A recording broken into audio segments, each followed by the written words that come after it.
This program is brought to you in part by the Eugenie and Joseph Jones Family Foundation, a local foundation proud to support education, the arts, and culture in the greater New Orleans area.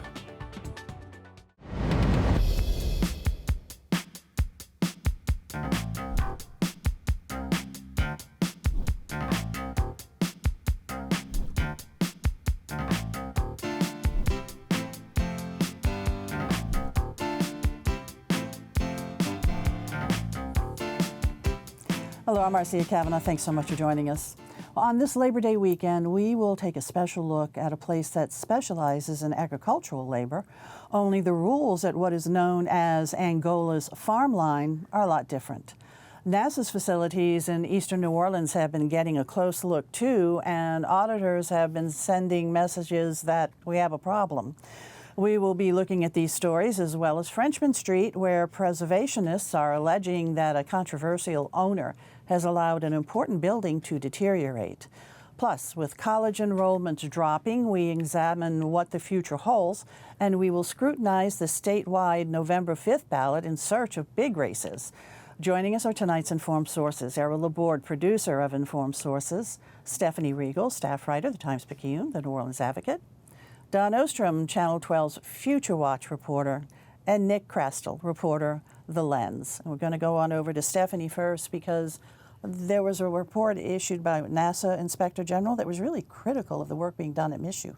It was really critical. It was a report by the NASA Office of Inspector General early this month, and it looked at problems with the Space Launch System, the SLS rocket program that's underway, in part being built at MSU for the Artemis rocket program, which is like the next generation of rockets that NASA is hoping to put up in space, has already started putting up in space. We've had a couple of successful launches, going to the moon, and eventually they hope going to Mars in the future. So it's a very ambitious program. The MSU workers play a part in assembling a small piece of the rocket. Right? We're not doing the whole thing here. But anyway, the program has been plagued with delays and cost overruns for a variety of issues that don't have to do with MSU really at all.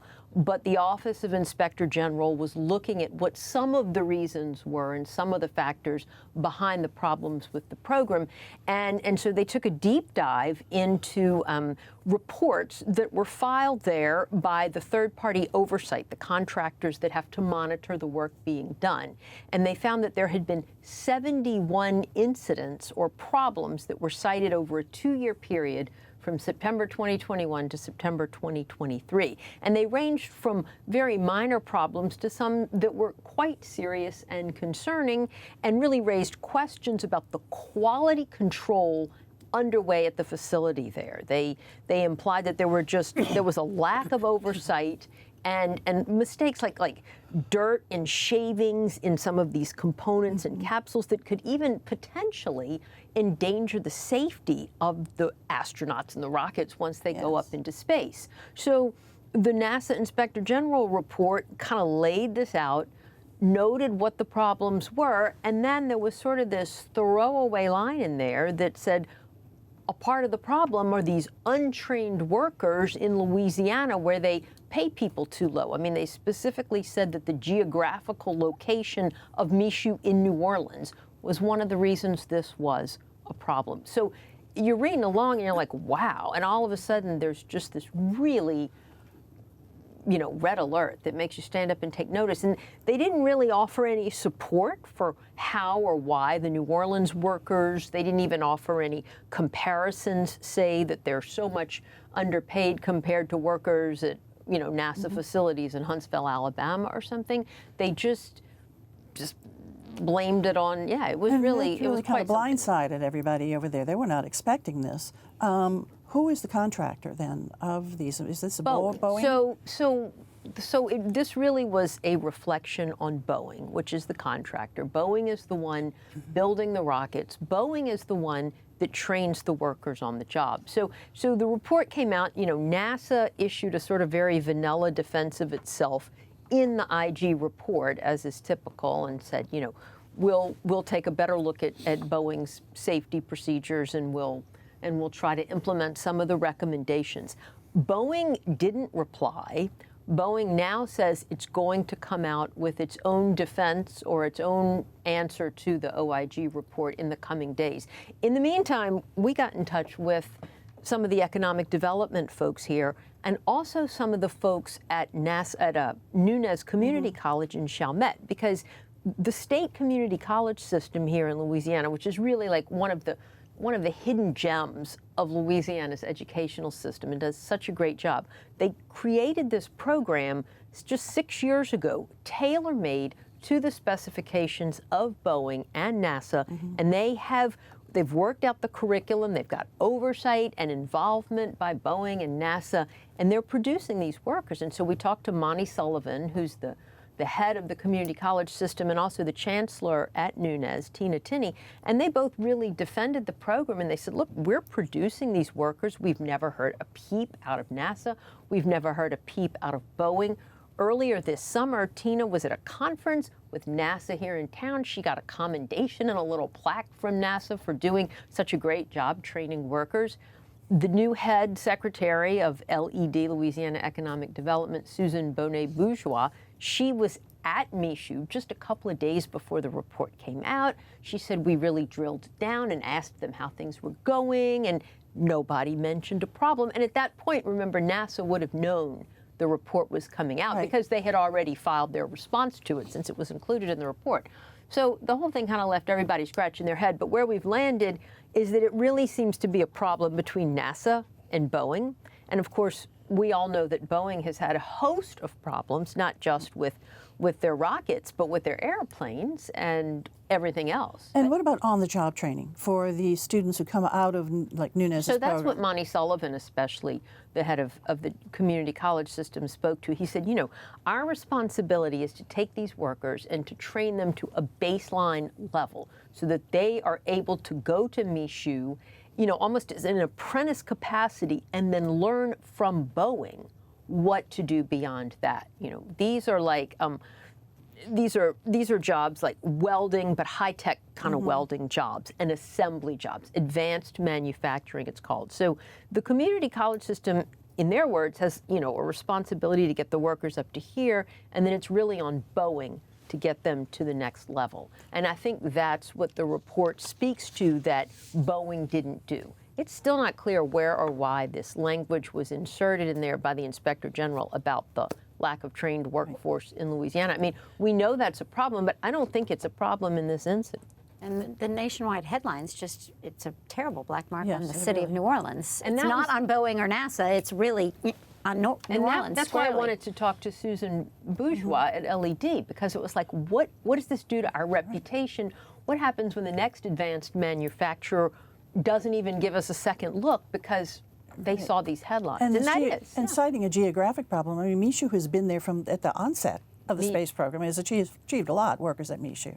It has, and it was interesting because just day before yesterday, NASA issued another press release about a manufacturing component or contract with the Artemis rockets that was awarded to a facility, and I forget where it was, like maybe somewhere in St. Louis. But this press release specifically said that the rockets are going to come from Michoud in, you know, this form, and then go to the next facility where they'll be further assembled before heading down to, you know, Kennedy Space Center for launch. So they made clear that Michoud was still part of the process, and that, you know, the assembly was going to still be going on at Michoud before heading up to St. Louis and then to the next place. How dramatically the mission has changed from when it first started. When it first opened, they were making external fuel tanks for rockets, all right?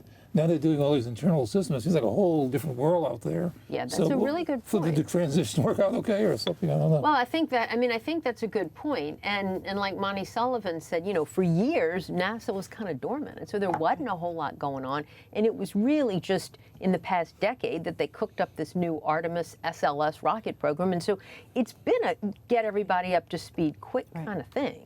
All right, we'll see where that one goes. Thanks a lot, Stephanie. Nick, let's move on over to you. You did a series of reports regarding the Farmline at Angola State Prison, Louisiana Prison, and there's been some legal action regarding that. Why don't you catch us up? Yeah, there's a proposed class action lawsuit that was filed last year on behalf of prisoners at Angola, and specifically prisoners who are working the farm line, which is a forced agricultural labor program there. And the allegations are that this program constitutes cruel and unusual punishment. Prisoners are forced to work in the field, they claim often with their bare hands, doing these really grueling tasks. They've claimed that they've been forced to dig holes and then fill them back up, water plants and crops using a 5-gallon bucket and a styrofoam cup. And the allegations is that this is just meant to sort of break the prisoners, really just humiliate them, and it has no real purpose, no real rehabilitative or peniological purpose. And an issue also was the heat, of having the prisoners out in the heat, and so that was part of this court action. Yeah, that's right. So the heat was brought up in the initial class action filed last year, and then this spring, lawyers filed an emergency motion to try and halt farmline operations anytime the heat index went above 88 degrees.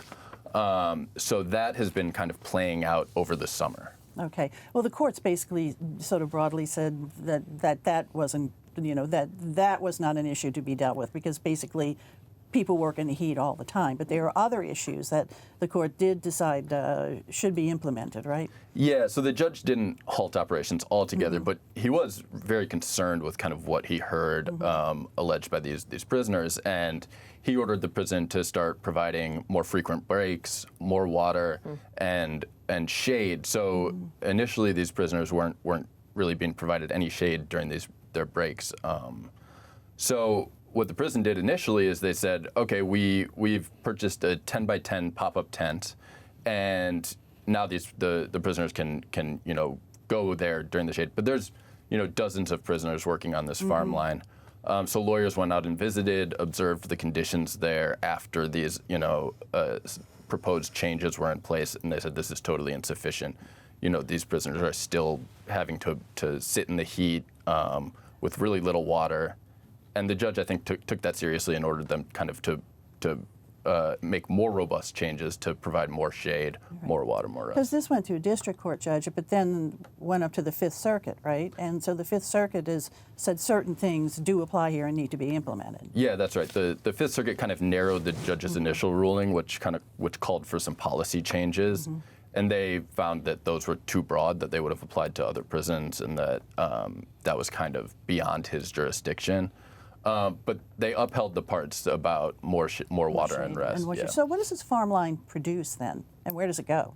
So they're producing vegetables, and what the prison alleges is that the farm line is producing food for both prisoners at Angola and kind of other prisons across the state. And that if they halt farmline operations, that they're going to actually be denying, prisoners fresh fruit and vegetables. I think there's some dispute over to what extent that, is true, or to what extent having prisoners on the farmline is the only way to provide, fresh fruit and vegetables. Because that's not the only way that stuff is being farmed there. There are fruits and vegetables being done with big equipment, et cetera. Exactly. Grown. There's other agricultural programs at Angola, and this is what, lawyers are alleging for the prisoners, that use, modern farming equipment and don't require people to be weeding things by hand with no gloves. There's other ways to do this, and there's other ways to produce this. So what's the next step? What's going to happen? So it will eventually go to trial, and I'm not sure when the trial date is set, but I think sometime later this year. And what about immediate relief? Are there going to be other structures there to provide? So the prison has said that they've purchased more tents, but are also going to bring in trailers for more kind of more shaded rest, and that there will be water coolers in these trailers, and we'll see if that satisfies the judge in this case. But at this point, the farm line is not going away, and it's been there for a long time. It has been there for a long time, and no immediate plans to. All right. Thanks, Nick. All right. We are in an election year, a big election year. What about for Louisiana? You can't tell it's a big election year in Louisiana. Okay, I think the kind of routine. I mean, we've been hearing from the very beginning that Louisiana's going to go Republican, and I think that's true. If you want to know an example of why people are saying that, if you look in the House, there are 105 districts. Of those 105 districts, 73 are represented by a Republican, and 32 are represented by a Democrat. So it's 2-1 Republicans over Democrats. That's in the House district. In the Senate, you have 39 districts, and 28 are represented by Republican and 11 by Democrats. And so in both houses of the legislature, it's 2-1 Republicans representing over Democrats. So I think that shows how solidly the state is Republican on the votes. And so I don't think you see any change in that. The congressional elections are up to 6 congressional seats. None of them are seriously contested. The one kind of thought of interesting will be the 6th congressional district in the Baton Rouge area. That's the one that has the new black racial majority. So they're going to be electing a new member of Congress. But from the very beginning, people have been thinking that former Congressman Cleo Field seems to have had locked the law up. And from whatever I see they have, usually we have constitutional amendments on the ballot. Sometimes you got like 20, 30. November 5th, we have one. And it has to do with the allocation of coastal funds, where it goes. And so there's one. And then in the runoff election day, there's really not going to be anything to run off, but there's another one in December. There's going to be 5 on. So we're not even doing many constitutional amendments this year. So it's going to be a quiet year politically in Louisiana. A quiet year for elections. Yeah. Okay, well, that's of all unusual. places, we used to be so much fun during elections, but not this No, year. kind of quiet this year. Okay, E, thanks. Dawn, over to you. College enrollment. I mean, we had got the really sad news that UNO enrollment is really down, and that's hurting the university. What about other schools? Well, UNO enrollment is way down. On this Katrina anniversary week, pre-Katrina, UNO was at about 16,000 students. Now it's about 6,000. So major, major, major decline. But UNO is definitely not alone. These declines are happening nationwide. Undergraduate enrollment in 4-year colleges and 2-year colleges dropped from 18.1 million students nationwide to 15.8 over the last 13 years. So the peak was in 2011. It dropped 13% between 2011 and now. And the reasons are really, really varied. There's a lot of these numbers are coming from the Pew Research Center, but the reasoning is the pandemic changed a lot of people's plans, the cost of college, the exorbitant cost of college, and then as colleges are preparing for what's called a demographic cliff. So I'm going to get a little nerdy for you now with U.S. Census numbers. The last census was in 2020. And at that time, there were 4,417,941 18-year-olds in the United States of America. In 2008, that number's supposed to stay flat. Those would be people who are graduating from high school in 2027, 2028, around there, and heading off to college, perhaps. 2 years after that, when we get into 2010, that number will drop by 4%. 10 years after that, the number will drop by 17%. So 17% down nationwide from kids born in 2002 to kids born in 2018. So as colleges are seeing drop-offs now, while the population is still there, they're starting to prepare for what's going to happen way down the road. And, you know, when we're talking about schools like UNO, we're usually talking about local people. So how did these numbers change in Louisiana? In Louisiana, in 2002, there were 62,825 18-year-olds or kids who were roughly 18.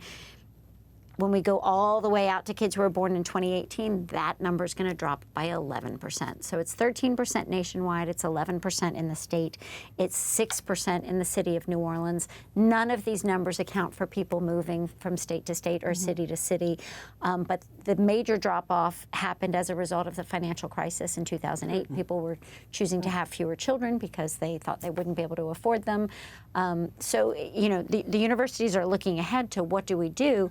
Now, I have a child who just went through the college application process, and let me tell you, college applications are not down anywhere right now, right yet. It's not gotten easier for accelerated students to get in anywhere, but that is all changing. And a lot of the universities, even UNO and Tulane and Loyola, are picking up international students instead. My daughter's going to school in Oregon. their freshman class has, or their class-wide university has people from 90 different countries and all 50 states. So that's how they're filling the seats. They're going way, way, way beyond the United States of America to fill the seats, because they're going to have to find a way, or they're going to be like UNO, where they're going to be cutting staff and closing buildings. Right. And we are seeing this across the country.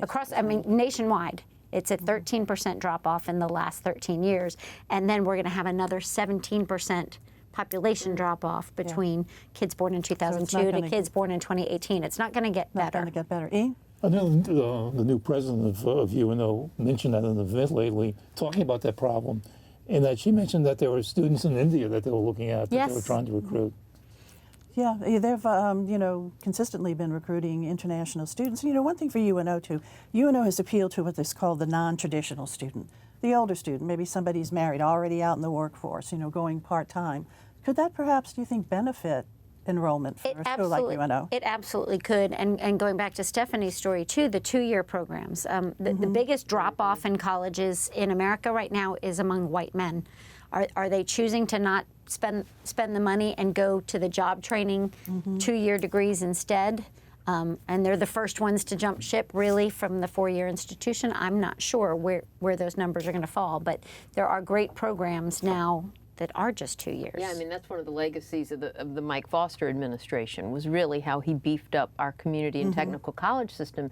And I don't know if this applies across the board, but talking to the folks at Nunez just last week, they told me they're busting at the seams. They recently opened, just this semester, they opened a brand new, beautiful building, and they're renovating another one in part for the rocket program. And they need more space because they have so much done demand. all sorts of things with the medical programs. So each school is finding its niche. I think part of it's a realignment. I mean, It is, and also working closely too with the secondary schools, and some of those degree programs actually give community college credit, associate degree credit to students. So it's definitely realigning. Definitely and changing certainly times. The price tag is making people think about it. You think a real adjustment, because a few years ago, people were complaining about the shortage of nurses. Now you're seeing a lot of activity going on, including that new beautiful Delgado facility. but there's still a shortage. There still is, Yeah. and that will be a long Even that, time to fill that shortage. So And we do have really good community colleges here. I mean, certainly like Nunez, Delgado, then BRCC in Baton Rouge, Fletcher out in the, I think we went through a time where everybody thought the 4-year degree was the only way to go, and that time has changed. The pandemic maybe sped up that process. Right. All righty. Thanks a lot, Dawn. Okay, staff, over to you. We're going to wrap up with you because there's a beautiful building on Frenchmen Street that's just not in good shape. Right Not now. in good shape. Nearly 200-year-old building right at the edge of Frenchmen Street in Decatur. And yesterday, the Mike McWaney family, which has owned it for the past 5 years almost and done nothing with it, just said they were going to put it on the market for sale. And this comes after a long, protracted legal battle with Sidney Torres, who they were trying to get the building from and eventually did. And then for 2 or 3 years, they battled with preservationists and neighborhood groups and city regulators over their plans to alter the building and add penthouse units on the top and balconies on the, and the preservationists fought back because it's such a historically significant building. It's a unique example of Creole architecture. It was owned by the first, free person of color to open a grocery store there, really sort of set the tone for a merchant corridor along that street that is now a music corridor and cultural attraction for tourists from all over the world. And that building dates back, what, to what, 1830? It was the late 1830s, so it's almost 200 years old. And so the Motwanis wanted to have a hotel there, So their right? plan was to convert it into a hotel with a nice club and restaurant on the ground floor. But after the delays with the neighbors who didn't like their plans, it pushed things back. Somewhere along the way, the family ownership group, they each have a stake in it, somebody decided they didn't want to go forward with the new plans. Ironically, they finally reached a truce with the neighbors. They got approval from the city permits after all of this controversy and 5 years of delays. But they decided now that they no longer want to go forward and they're going to try to sell the building. But saying that you're going to sell a building and actually selling it, Dawn will tell you, Yes. that's two different things. Real It could be a estate's been couple rough of lately. years, and we don't know what they're asking because they haven't publicly listed the price. So, they bought it for roughly $6 million. If they're asking 8 or 9, they're going to be hard pressed to find somebody in this era and climate to buy it for that. It's permitted for a 34-room hotel. It's hard to see how those numbers pencil out if they're asking something like 8 or 9 million for it. Oh, and how much more work cost is there to do to get it to that? Correct, because they 34-room gutted hotel? it. The problem, in the meantime, the building has been rotting, and the neighbors are just so upset because it's an eyesore. It attracts vagrants, vandals, rats, filth and And trash. the sidewalk along that building now has been blocked off for what, years? For 3 years, because when they cleaned out the inside, they had to erect some scaffolding along the exterior, which blocks part of Frenchmen Street and the public right-of-way. So, and that's needed for structural support. Well, I'm sure the neighbors are not too pleased. Because Not too it means pleased. nothing's No, going to this happen is anytime real that's right. soon. Huh? That's right. Not a positive development. All right, Steph, thanks. E, roundtable, over to you. Some tension this week in Jefferson Parish, the Jefferson Parish Council, which typically doesn't have that kind of tension it used to, but it centers around Council Member at Large Jennifer Van Franken, and there's some kind of issue over the awarding of government bid contracts. I have no idea who's right or who's wrong on this, but it seems to be her against the rest of the council and the parish president.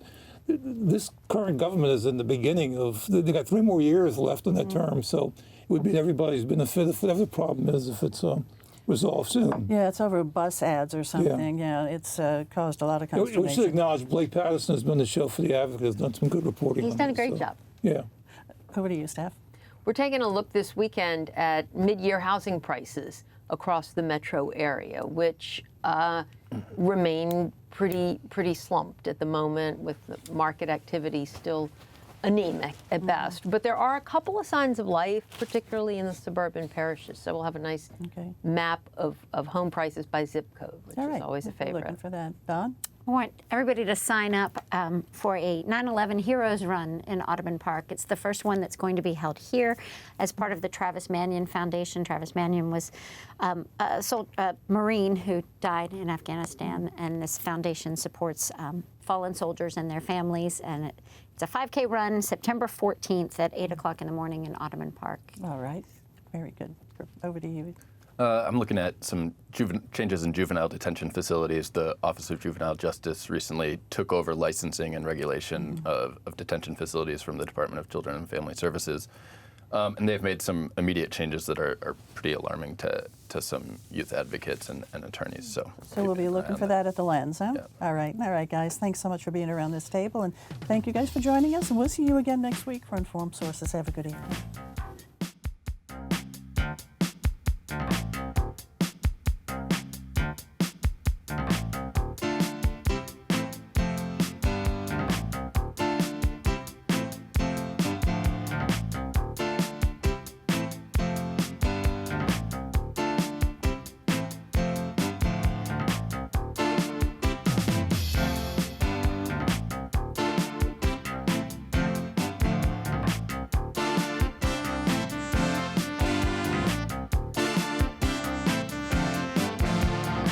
This program is brought to you in part by the Eugenie and Joseph Jones Family Foundation, a local foundation proud to support education, the arts, and culture in the greater New Orleans area.